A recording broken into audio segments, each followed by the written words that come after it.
à la supervision financière qui était établie par la Commission. Dziękuję.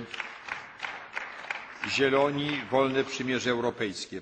Je vous remercie. Pour le groupe des Verts, je donne la parole à M. Cohn-Bendit. Président, chers collègues, je vais continuer un peu dans cette direction qu'a développée Guy Verhofstadt. Il est évident que pendant 4 mois, on a tergiversé. Il est évident qu'on s'est trompé. Il est évident qu'en tergiversant, on a donné une dynamique au marché et à la spéculation. Au moins que ceux qui sont responsables au Conseil le disent. Ils disent on est fautifs. C'est nous, c'est de notre faute. Madame Merkel, Monsieur Sarkozy, je ne sais pas comment ils s'appellent et je ne sais pas ce qu'ils font dans la vie, mais tout le monde pouvait lire ça dans les journaux que c'était à faire tout de suite. Premièrement.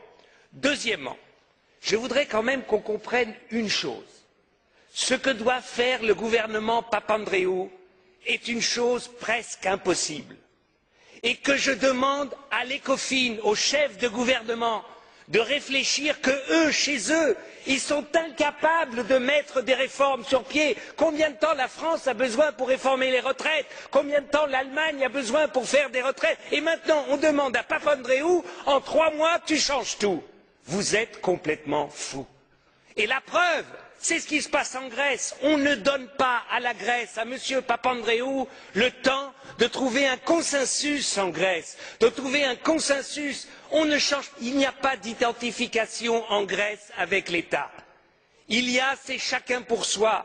On peut le regretter, la responsabilité est partagée par des dizaines d'années de pratiques, de corruption des politiques en Grèce, mais il faut créer une cohésion. Il faut le faire, ça ne décrète pas. Et vous allez voir en Espagne, si vous avez des problèmes, comment ça va se faire. Et ils vont voir au Portugal, s'il y a des problèmes, comment ça va se faire. Monsieur Barroso en sait quelque chose parce qu'il a perdu des élections comme ça.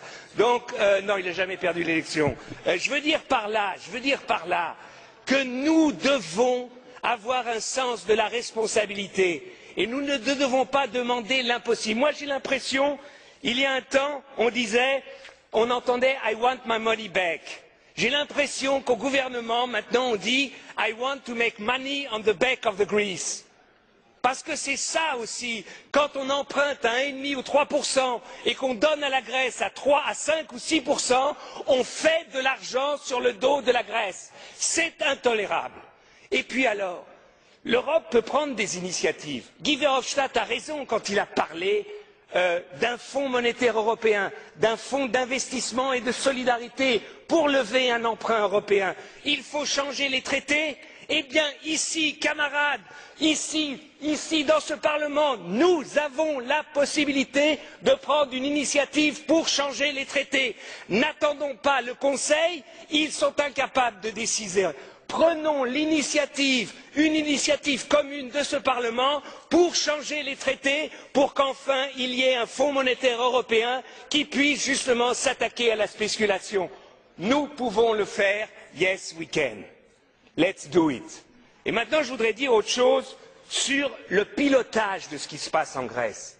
Je demande à la Commission d'associer la DG Emploi au pilotage, pour qu'on mesure aussi ce qui se passe en Grèce.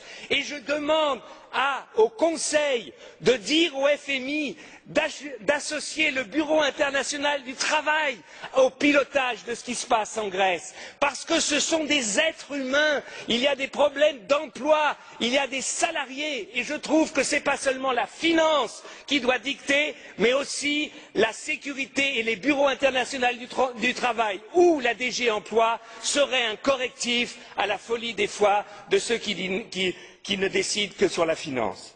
Et puis, un dernier point. Il y a une possibilité d'aider le budget grec. Simple. C'est de prendre une initiative, l'Union européenne, pour le désarmement dans la région. C'est-à-dire une initiative politique, Grèce, Turquie, pour le désarmement. C'est-à-dire une initiative politique que les troupes turques, se retirent de Chypre Nord, qu'il y ait un désarmement. Je dis une chose, on est quand même hypocrite. Ces derniers mois, la France a vendu 6 frégates à la Grèce pour 2,5 milliards, des hélicoptères pour plus de 400 millions, des Rafales, un Rafale à 100 millions. Là, malheureusement, mon espionnage ne m'a pas permis de dire si c'est 10 ou 20 ou 30 Rafales. Ça fait presque 3 milliards. Et puis il y a l'Allemagne a vendu 6 sous-marins dans les prochaines années à la Grèce il y a quelques mois. Ça fait 1 milliard. Mais on est complètement hypocrite. On leur donne de l'argent pour acheter nos armes. Je demande à la Commission de faire un rapport ici au Parlement européen et au Conseil sur toute la vente d'armes des Européens aux Grecs et aux Turcs ces dernières années. Qu'au moins il y ait transparence, qu'on le sache. Eh bien, je vous dis que si on agissait en manière responsable, assurons à la Grèce l'intégrité de leur territoire. Les Grecs ont 100 000 soldats. Plus de 100 000, l'Allemagne en a 200 000. C'est complètement aberrant, un pays qui a 11 millions d'habitants a 100 000 soldats. Demandons cela à la Grèce, c'est peut-être plus efficace que de baisser les salaires de quelqu'un qui gagne 1 000 €. Voilà ce que je demande à la Commission, d'être un peu juste. Dziękuję panu za wypowiedź.